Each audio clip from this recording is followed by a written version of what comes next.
Attention campers, it's your counselor Zachariah, and I'm hitting the road with my brand new live comedy show, the 2025 Big Back Behavior Tour. From the mind of your favorite husky jean-wearing big bone baddie, it's gonna be a night of stand-up, wigs, characters, wigs, lots of wigs. And don't worry, Jonathan's opening for me. Call that a Camp 2-for-1 special. So come through and kick your little feet, laugh with us, and you better be barking. We're heading to 25 cities across North America, so click the link in the show notes to see if we're coming to your city. And grab your tickets now before they sell out. Counselor, there's a raccoon stuck in the vending machine. That's so annoying. I wanted a snack. Welcome to Trail Mix. Our mini episodes from Camp Counselors podcast. Each week, the stories come from you, our Camp Shady Birch campers. We want to hear your juicy gossip, Top secret confessions, embarrassing and scary stories, and sprinkle in our sage counselor advice. Trail Mix is for the campers. And God, do we love ya. Hey, happy campers. Welcome back to Trail Mix. This is our mini episode where we read listeners submitted stories brought to you by listeners just like you. Thank you. That was a weird harmony. No, that was nice. A nice little tickle to the ears. Welcome back. Welcome back. Welcome back. Come on in. There's plenty of room for everybody. Everyone crowd in this tiny little cabin. Take your shoes off at the door. I'm so tired.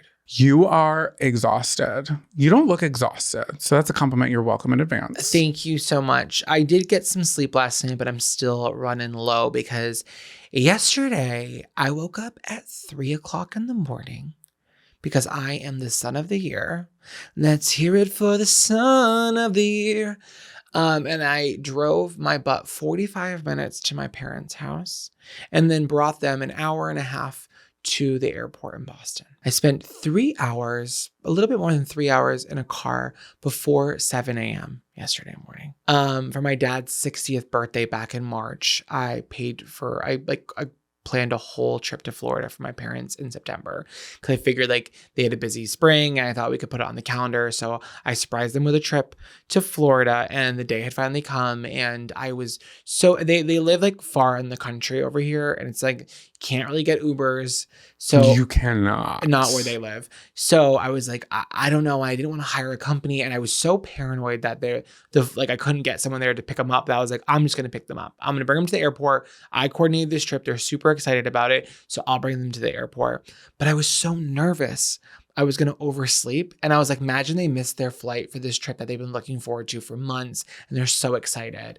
Because you overslept. Because I overslept. So I slept 1 hour. Yeah, then the anxiety is constantly lingering. I get it. And I got up and I got them there and everything went great.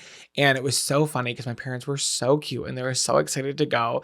And we travel so much. We fly so much because of work and touring that we have our airport and our packing down. It's not as fun as it used to be. Yeah, when it's for work for sure. But we definitely have a flow where it's we know what we're doing. I have to tell myself you're not forgetting anything because I don't really forget much anymore. Yeah, and honestly, as long as you have your ID, everything else can be replaced, right? But if you don't have your passport or your ID to get on the plane, you're actually screwed. So I'm always do I have this? If I forget my phone charger, I can always figure this out, right? Yeah. So I get to my parents' house. It's 4 o'clock in the morning.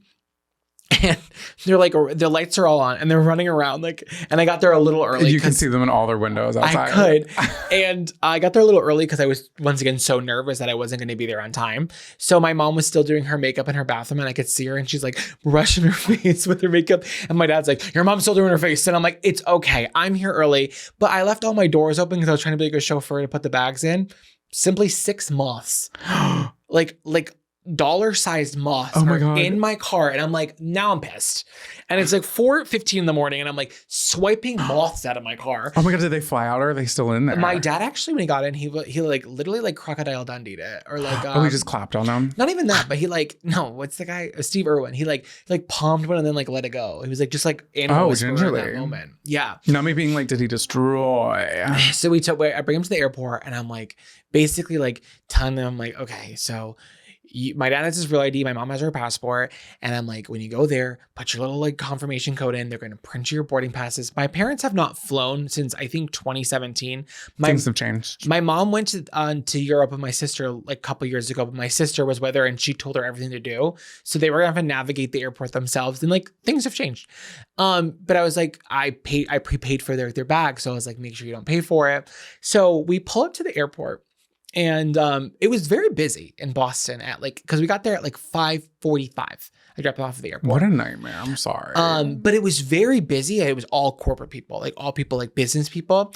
And I am not afraid of making people wait at the airport in terms of like pulling up and getting myself out of the car. Like I used to like stress out and I'm like, okay, no one cares. Everyone's doing the exact same thing. Like I can take a second to like get my bags out. And like, if someone's behind me, they can pull up, they could do a 3-point turn. Realistically, you're not going to take longer than 60 seconds. Exactly. But my parents, we pull up. My parents are like, go, go, go, go, go, go. And they're jumping out of the car and they're freaking out. I'm like, we're double parked. I'm like, who cares? Like, you guys are good. And then I'm like, I like them. I'm like, do you guys have everything? Like, you didn't leave anything in the car, right? They have their backpacks on in their suitcases and they're like beaming. They're so excited. And they're like, we have everything. We're going to go. And I was like, text me when you get through the gates. And I'm like, and then I get back in my car and I see them like crossing the pedestrian pathway and there's like a security guard and they have their backpacks on in their suitcases and they're like strutting into the airport. And I was just like so happy for them because I feel so lucky that I get to do this. And then I get to like take care of my family now because like all I want for people in this entire world is to enjoy their lives. I am so blessed that I get to have a fun life and I get to make people laugh, but I want my friends and my families to go on trips and to enjoy everything that I get to do because I'm so grateful for it all. And these are the people who've like built me, right? So I'm just so grateful that I got to see them do this vacation and just how excited they are. And they're texting me every day being like, we're doing this now. And, but then that image of them walking into the airport with their backpacks on and their suitcases. It was like first day of school core. And I was just like, it made everything so worth it. I was like, this is why I'm exhausted because they're going to get to have a weekend, like a 5 days that they really work so hard for and deserve and that they couldn't really do otherwise. So I hope they're having fun right now in Florida. And that's so sweet. You're I can such sleep a good later. person. I'm just happy that I can take care of my parents. No, I know, but I see you and I know where your heart's at. And I know you and I love you. They're so funny. My dad sends me a picture. He's like, they're like out in Florida right now. And it was this picture of this like lake, but he like zoomed in so much that it's like the coloration's off. It's a bad picture. It's a really bad picture. It looks like he took it through a cup. I know. And he's like, but I just know he's trying to update me as like a, yeah. He's like, here we are. I'm like, where? I'm like, this could literally be like anywhere America. Like, it's like so not Florida, but I know he's like trying to like just, I know it's sweet. And they're so happy. So I love them. I'm happy that they're having fun.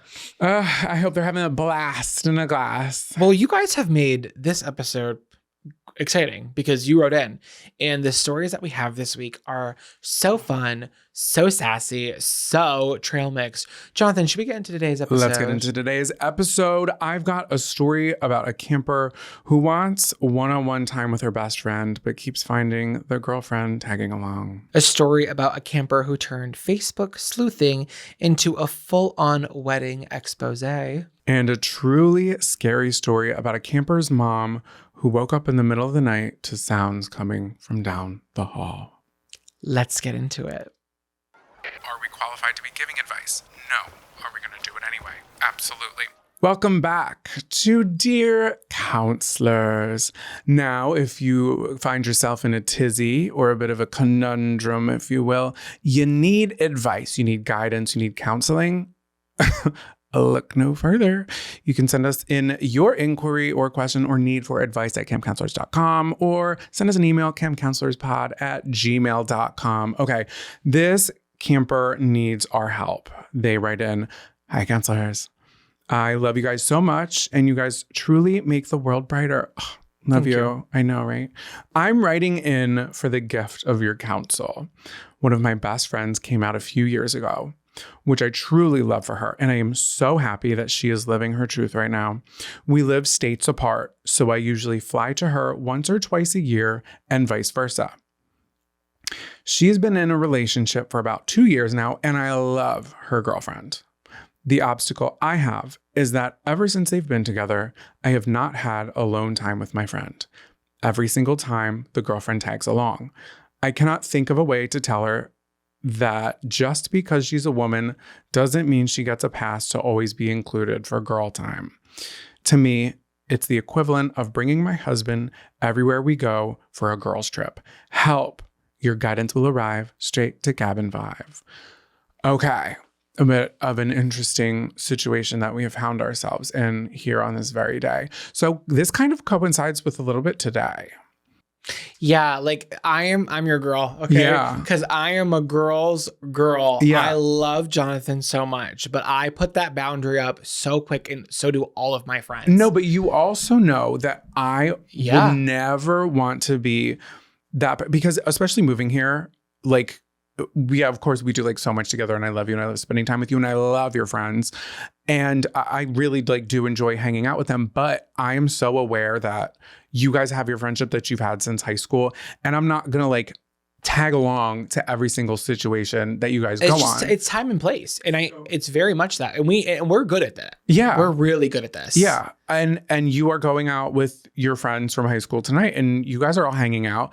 And I'm like, no, that's like your thing. And I'm sure that they like wouldn't care if I came, but this is literally your thing. So I'll catch them next time. But I am just so self-aware to not do that.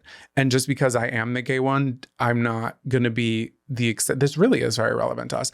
I'm not going to be like the exceptional plus one in a friend group where no one else is bringing their boyfriend, no one else is bringing their husbands, you know? So for advice here, I think it really comes down to just communication. Like in our friend groups, we have things that we invite everyone to, like all the husbands come, all the boyfriends, all the girlfriends come.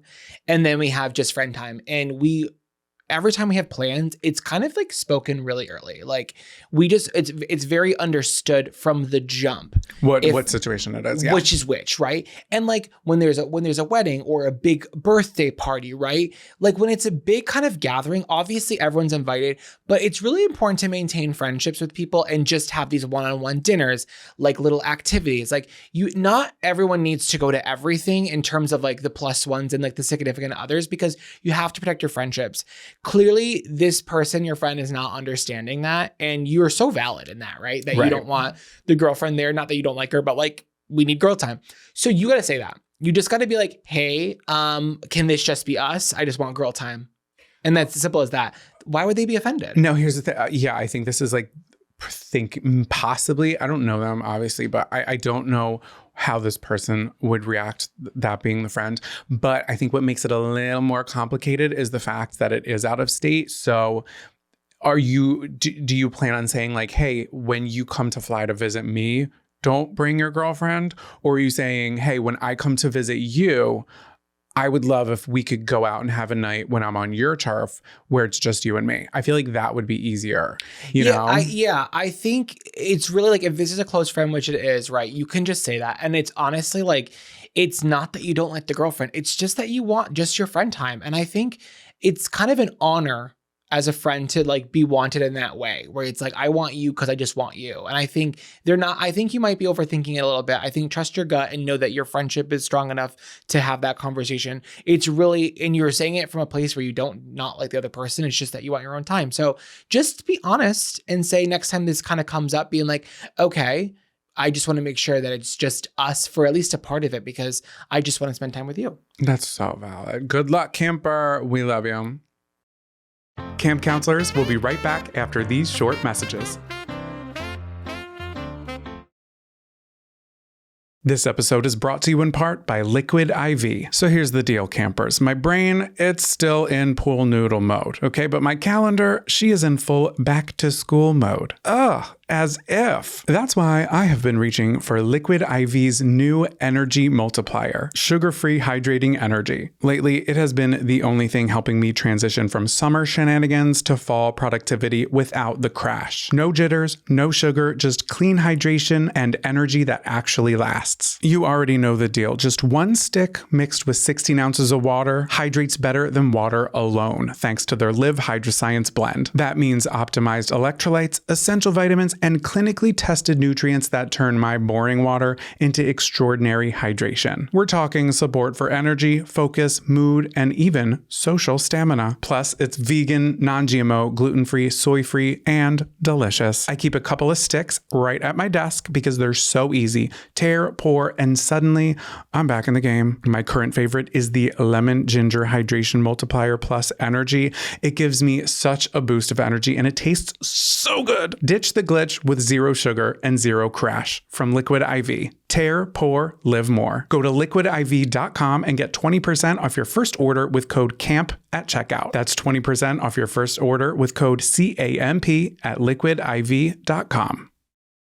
This ad is brought to you by Viiv Healthcare, the makers of Apretude, cabotegravir. You never skip your SPF, and you carry hand sanitizer like an accessory. But what are you doing for HIV prevention? One way to help protect yourself from HIV is Apretude, a prescription medicine used to reduce the risk of getting HIV in adults and adolescents weighing at least 77 pounds. You must be HIV negative to receive Apretude and get tested before each injection. If you think you were exposed to HIV or have flu-like symptoms, tell your doctor right away. More HIV testing may be needed. Apretude does not prevent other sexually transmitted infections. Practice safer sex to reduce your risk. Get Apretude as scheduled. Missing doses increases your HIV risk. Don't take Apretude if allergic to it or taking certain medicines that may interact. Tell your doctor about your medical conditions, liver problems, and mental health. Serious side effects include allergic reactions or rash, liver problems, and depression. If these occur, get medical help right away. The most common side effect is injection site reaction. Bring your A game and talk to your doctor. Learn more at apretude.com or call 1-888-240-0340. And now, back to the show.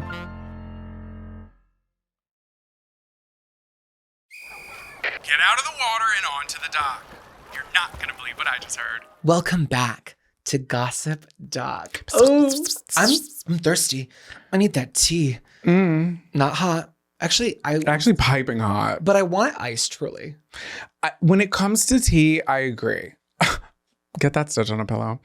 Okay, so this camper writes in, "Hi, Angel Baby Counselors. Hi. I love you both so much. I've been a fan of Zachariah since the kitchen gadget videos, and I became a camper well over a year ago and immediately fell in love with you both. I've binged every single episode, some more than once. I am now a full-time palliative caregiver for my single dad/bestie who has raised me on his own since 2002. Hi, Dad. And it's been a very hard year. You both have been such a source of comfort for me, and I appreciate that so much." We love you, camper. That is very difficult to be a caregiver, and I'm so sorry, but I'm glad that we can be a bright spot in both of your days. Okay, strong camper. So, okay, tea time.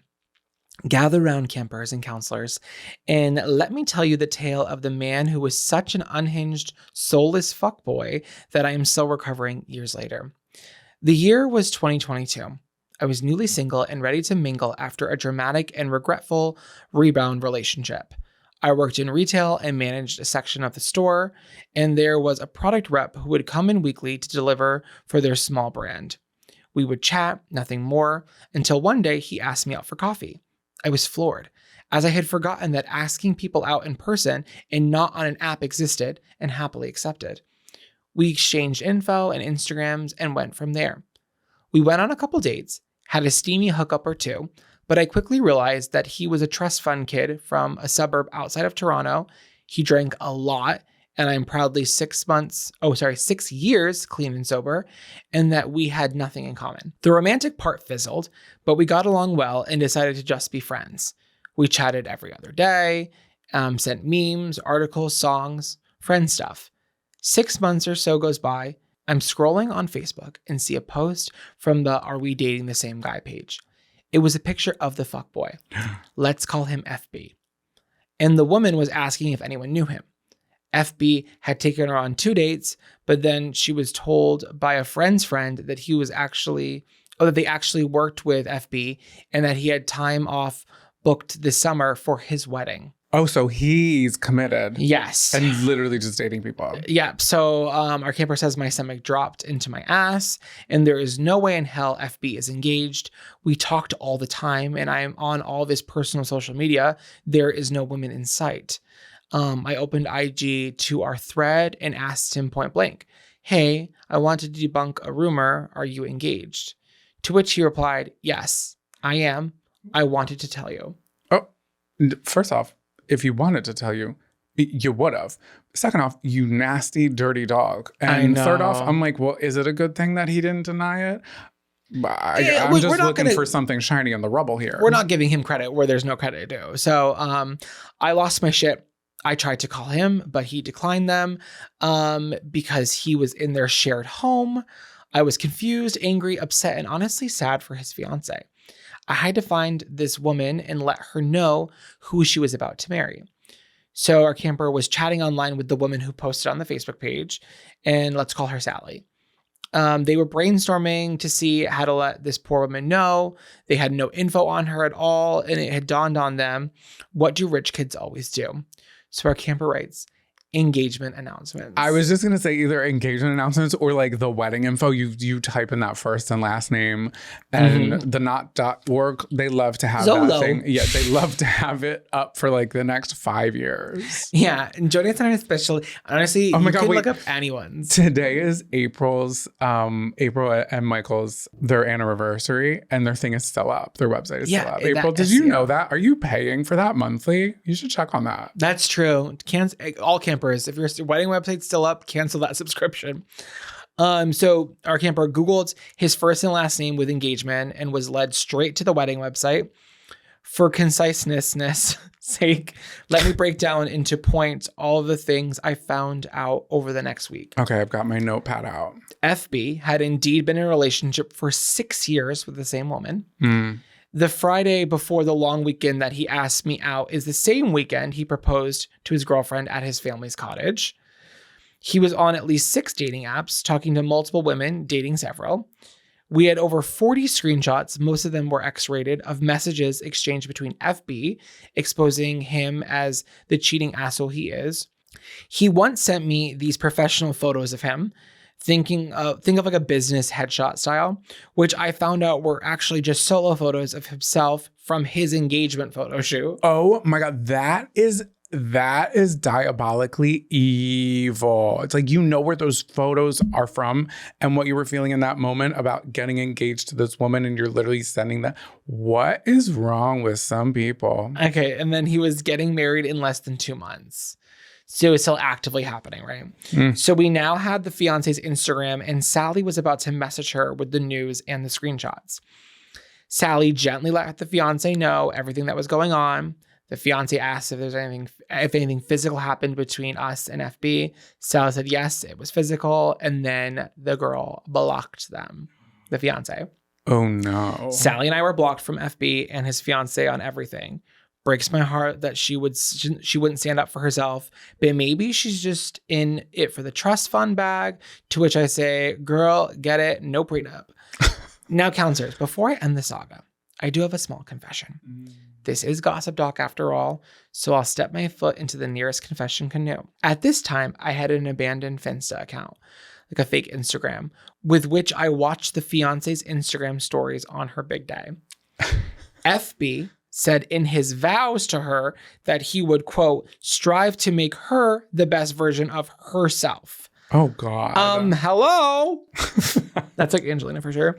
Anyways, I love you both to bits. I'm happily single and focusing solely on me and my dad's well-being. Some weeks I put on the new episode on the TV for both of us to enjoy. My dad is a sassy 70-year-old queer angel and a camper. He loves you boys. Oh, love you. All my love, the Bachelorette and her sassy pappy in cabin 42069. Love you guys. We love you, love sassy you guys pappy. so much. Thank you so much for listening. Thank you so much for that juicy I know gossip. that was juicy. Feel bad for the girl, but like only to an extent. Not you like waiting for the wedding day calendar in your phone, like, and you then got it. You had to do what you had to do. There needed to be closure to your saga, and that's what it was. Yeah, you needed like a snack and like a cup of like soda or something, some water, and watch the bridge burn. and watch that bridge burn. Well, all we can do is campers collectively manifest no prenup, no prenup, no prenup, no prenup, and maybe she'll make it. And out no alive. children, no children, no children. Yeah. Don't get kids involved in that situation. They don't choose that. So true. Scary stories around the campfire. Welcome back to Scary Stories Around the Campfire. Campers, we've gotten so many like embarrassing stories in the past. We've got so many like spooky stories. This one is genuinely a scary story, okay? Oh my God. Well, we're kind of getting into scary story season, so it's fitting. Send them in, campers. Okay, spark the flint, campers. Let's get this fire going. I love how all of our campers do. None of us are outdoorsy. We all just like play into the wordplay. Like, has this camper ever used flint? Probably not. So survivor coded. Okay. This story is actually something that happened to my mother a few years ago. It's so haunting, and still to this day, I can't believe it happened. Okay, so let's cue the ambient scary music now. My mother lives in a small Colorado mountain town, a place where you can leave your doors unlocked at night with windows open. I, living in the big city of Miami, do not leave my doors unlocked or my windows open even during the day. My mom lives in a townhouse with 3 floors. The bottom floor is a garage and the front door. On the second floor is the living room, dining room, and kitchen. And on the third floor are the bedrooms. When you make your way up to the third floor, you pass by my mother's bedroom, and down the hall is a second bedroom and a guest bath. Keep that floor plan in mind. One night, my mother and her boyfriend were sleeping with their bedroom door open. My mother woke up to what she describes as a strange noise. She lay in bed awake, waiting to see if the sound was from her dream or if it had actually happened. And then another noise. Her boyfriend is still sound asleep next to her. She gets out of bed to check it out. Walking to the doorway of her bedroom, which again, the door was open, she peers down the hallway looking towards the guest bathroom and second bedroom. All of a sudden, the light to the guest bathroom turns on. Click. She panics. Glancing back to her bed, her boyfriend is still asleep. "Someone is in my house," she says to him. He jumps up, and they both quietly make their way to the hall. The light in the guest bathroom is still on, and they hear someone. The bathroom door is slightly open, and while holding their breath, he pushes it open. Light spills into the hallway, and the open door reveals a girl standing there, blankly looking at herself in the mirror, stroking her hair. Stunned and in shock, they ask the girl, "Who are you and why are you in our house?" No reply. Thinking she may be drunk or have stumbled into the wrong house, my mom asks, "What's your name?" The girl replies, "Haley," still staring blankly into the mirror. My mom said she had seemed like she was out of it and she was possibly on something. My mom and her boyfriend told the girl that she needed to leave, so they walk her down the 2 flights of stairs that this girl had crept up and out the front door. The girl slowly walked into the front yard. They locked the door behind her and looked out the window. The girl was just standing outside in the yard, staring at her cell phone, which appeared to be either turned off or dead. She was just tapping the phone screen over and over again with her finger.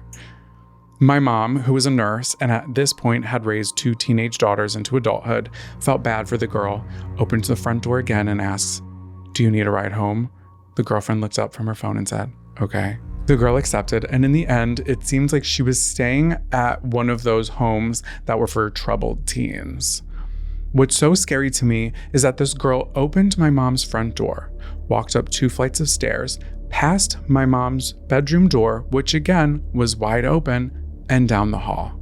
What if the girl went inside my mom's room? I would have called the police. I would have been terrified that the girl would have attacked me. The story still haunts me to my core. Anyway, I hope you enjoyed it. I wanted to contribute a true scary story to the podcast. Keep doing what you're doing, making us laugh. Remember to lock your doors, campers. Yeah, remember to lock your doors. Oh my God. Ew, That I is hate that. Guys, hey, that was spooky. You know, we leave our Don't say it. Okay, no, we don't leave our doors unlocked, but during the day, I don't lock my door during the day. To your car? No, like to the house. Oh. Like every window's locked at night. Oh yeah, we also have a security system and a guard dog. But I'm just saying, like, it should always be like New York. Everything was always locked. No, everything was always locked up. And also in New York, somebody still tried to break into our house. If you guys are on Patreon, I'm not trying to put this behind a paywall, but I literally have the footage there of this man like trying to get into our house. I don't think we ever talked about. Yeah, that was spooky, but that truly a scary story. So glad your mom's okay. Yeah, thank you for sharing windows it. and doors, campers. Dead ass. Oh my God. And with that, we will let you into the world on this fabulous, fabulous day. Yeah. Thanks for writing in. You can write in to be a part of the show at campcounselorspodcast.com on the write-in tab, or you can send us an email to campcounselorspod@gmail.com for any of the sections of Trail Mix. We will see you Wednesday. We will see you next week, and we'll see you forever. And with that being said, lights out, campers.